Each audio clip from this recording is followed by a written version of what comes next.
മണ്ഡലപൂജ നടക്കാനിരിക്കെ ശബരിമലയിൽ തീർത്ഥാടകരുടെ വൻ തിരക്ക്. തങ്കയങ്കി ഘോഷയാത്ര എത്തുന്ന സാഹചര്യത്തിൽ സന്നിധാനത്തേക്ക് ഉച്ച മുതൽ നിയന്ത്രണവുമുണ്ട്. 6 മണിവരെ പമ്പയിൽ നിന്ന് സന്നിധാനത്തേക്ക് തീർത്ഥാടകരെ കടത്തിവിടില്ല. വൈകിട്ട് 6:30-നാണ് തങ്കയങ്കി ചാർത്തിയുള്ള ദീപാരാധന. അതേസമയം ശബരിമലയിൽ നടവരവ് കുറഞ്ഞു. 39 ദിവസത്തെ നടവരവ് 240,30,76,704 രൂപയാണ്. കഴിഞ്ഞ തവണത്തേക്കാൾ 18,67,00,000 കുറവാണിത്. മണ്ഡലപൂജയ്ക്കായി സന്നിധാനത്തെ ഒരുക്കങ്ങളെല്ലാം തന്നെ പൂർത്തിയായി. ഇന്ന് വൈകുന്നേരം തങ്കയങ്കി ശരംകുത്തിയിലെത്തും. 6 മണിയോടെ സന്നിധാനത്തേക്ക് തങ്കയങ്കി കൊണ്ടുവരും. 6:30-ക്കാണ് തങ്കയങ്കി ചാർത്തിയുള്ള മഹാദീപാരാധന. അതേസമയം വലിയ ഒഴുക്കാണ് അയ്യപ്പന്മാരുടെ സന്നിധാനത്തേക്ക്. ഇന്നലെ 1,00,000 അയ്യപ്പന്മാർ സന്നിധാനത്തെത്തി. ഇന്നും സമാനമായ തിരക്ക്. ഇന്ന് വിർച്വൽ ക്യൂ വഴിയുള്ള ദർശനം 60,000 പേർക്ക് മാത്രമായി നിയന്ത്രിച്ചിട്ടുണ്ടെങ്കിലും ഈ ദിവസം എത്തിച്ചേരാൻ കഴിയാത്ത അയ്യപ്പന്മാർ ഇന്നും എത്തിച്ചേരുന്ന സാഹചര്യത്തിൽ വലിയ തിരക്കായിരിക്കും ഉണ്ടാവുക. പമ്പ മുതൽ നിയന്ത്രണങ്ങളുണ്ട്.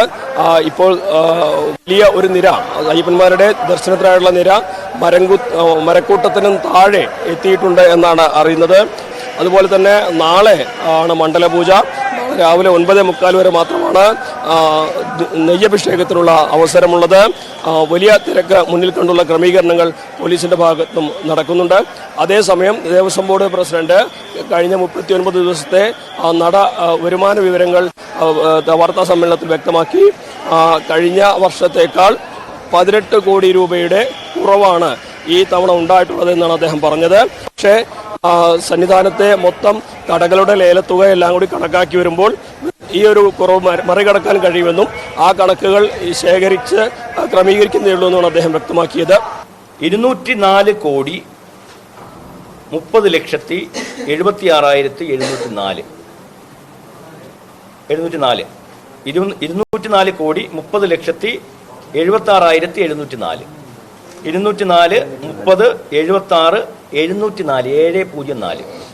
കഴിഞ്ഞ വർഷം 222,98,70,250 222 98 70 250.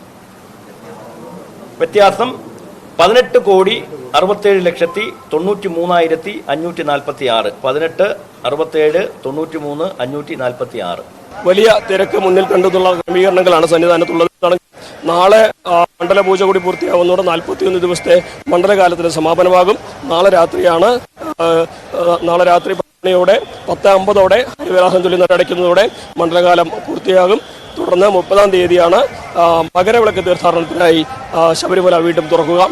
KP ധനേഷിനൊപ്പം CB Anumod, news 18.